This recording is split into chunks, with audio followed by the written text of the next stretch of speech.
आज के इस वार्ता में मैं आप सबका अभिनंदन करता हूं और जिस प्रकार से आज मंत्रिमंडल ने जो निर्णय लिए हैं उसको लेकर आपसे रूबरू होने का मुझे मौका मिला है। सबसे पहले तो मैं ये बताना चाहूँगा कि आज प्रदेश में माननीय जयराम ठाकुर जी के नेतृत्व में एक संवेदनशील सरकार कार्य कर रही है और जिसका ताज़ा उदाहरण जिस प्रकार से आज जो मंत्रिमंडल ने फैसला लिया है कि जो विधानसभा का सत्र धर्मशाला में होना निश्चित हुआ था उसको फिलहाल के लिए स्थगित कर दिया गया है, जो कि बहुत ही उचित निर्णय मैं कहना चाहूँगा, क्योंकि कोविड के दृष्टिगत ये बहुत ही उचित समय पर लिया गया सही फैसला है और भारतीय जनता पार्टी इसका भरपूर स्वागत करती है, इसका अभिनंदन करती है।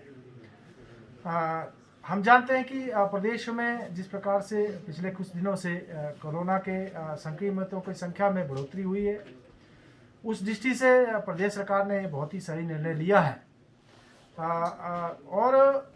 मैं ये भी कहना चाहूँगा कि प्रदेश की सरकार और प्रदेश का संगठन बेहतर तालमेल के साथ आगे बढ़ रहा है। प्रदेश सरकार ने इस निर्णय से लेने से पहले जहां विपक्ष के सभी लोगों के साथ बातचीत की, इसके साथ साथ प्रदेश के संगठन के साथ भी विचार विमर्श किया और संगठन का भी ये मानना था कि फिलहाल के लिए जिस प्रकार से जो स्थिति बनी है उस दृष्टि से जो धर्मशाला में हमारा प्रस्तावित विधानसभा का सत्र था, फिलहाल के लिए उसको टाल दिया जाए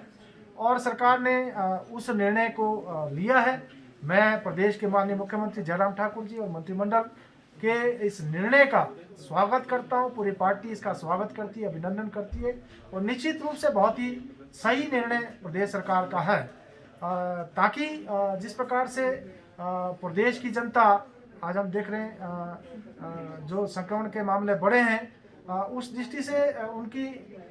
जनता के हितों को ध्यान में रखते हुए, जनता की सुरक्षा को ध्यान में रखते हुए यह सही फैसला प्रदेश सरकार का है। लेकिन विपक्ष की ये मांग थी कि सेशन भरा होना चाहिए, विपक्ष के लिए क्या संदेश देगा सर आप? देखिए, विपक्ष की जहाँ तक बात है, विपक्ष कोविड को लेकर कभी भी मैं कहना चाहूँगा कि सही उन्होंने सरकार का समर्थन नहीं किया। जो विपक्ष है उसके भी कई स्वर आ रहे थे। कुछ लोग ये मांग कर रहे थे कि सत्र होना चाहिए, कुछ लोग ये कह रहे थे कि सत्र नहीं होना चाहिए, कुछ कह रहे थे शिमला में होना चाहिए, कुछ कह रहे थे धर्मशाला में होना चाहिए थे। कुल मिलाकर विपक्ष का जो रवैया रहा है कोविड को लेकर सदा ही नकारात्मक रहा है। उन्होंने सदा ही सरकार के निर्णयों का, सरकार के फैसलों का जो है विरोध किया है, जो कि बहुत ही निंदनीय है। बाकी जिस प्रकार से आज अन्य भी निर्णय लिए गए कि जो भी अभी राजनीतिक कार्यक्रम होंगे उसमें उसके लिए संख्या निर्धारित की गई है। जो हमारे समारोह हैं उसमें जो संख्या 50 से ज़्यादा नहीं होनी चाहिए और जहां पर भी समारोह होगा उसकी वहां के स्थानीय एसडीएम से परमिशन ली जानी चाहिए। कोविड को लेकर जो भी किया जाना चाहिए उसको लेकर प्रदेश सरकार बहुत गंभीर है और लगातार सरकार समय समय पर जिस प्रकार से जो भी आवश्यकता थी वो निर्णय लेती है और उस दृष्टि से प्रदेश की सरकार आगे बढ़ रही है। मैं ये कहना चाहूँगा कि प्रदेश की सरकार और प्रदेश का संगठन प्रदेश के हित में लगातार उचित निर्णय लेते हुए आगे बढ़ रहा है और आगे भी जो भी आवश्यकता होगी सरकार कोविड को लेकर अगर और कड़े निर्णय लेने की आवश्यकता होगी उसको भी लेगी, ऐसा भी मुझे विश्वास है। लेकिन विपक्ष तो अपना फैसला